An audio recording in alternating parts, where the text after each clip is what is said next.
Великата разпуква усмивки по лицата, разтапя в нежност тела, от нея разцъфва красотата, птици пеят в небеса, пламват, запомтяват сърцата, завихрят се и раждат същества, взревяват на огън слънцата, изпращат ласки, светлина. Тя е много повече от привличане, брак с любимия, съдба, флирт, страст, увличане, магия на младостта.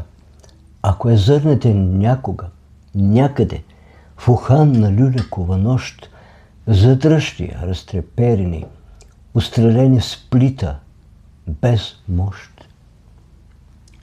Отворете главната порта на замъка в крепостта и се предайте лекуващи на богинята на любовта.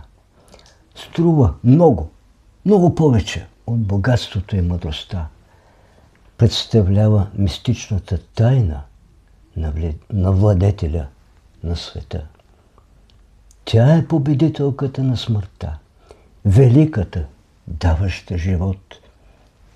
Дарът безценен в сърца, скритата глъбина, бъднина. Заслужава поклонение. Религия заслужава химни, ангелски деца, щастие човешко в делириум, извисяване в Бог, любовта. Поклон пред богинята на любовта. Да. Говорим не за човешката любов, говорим за тоталната любов. Вселенската любов, която е свързващото вещество на Вселената. За всички видове любов. Защото без любов няма свят, няма нищо, няма живот.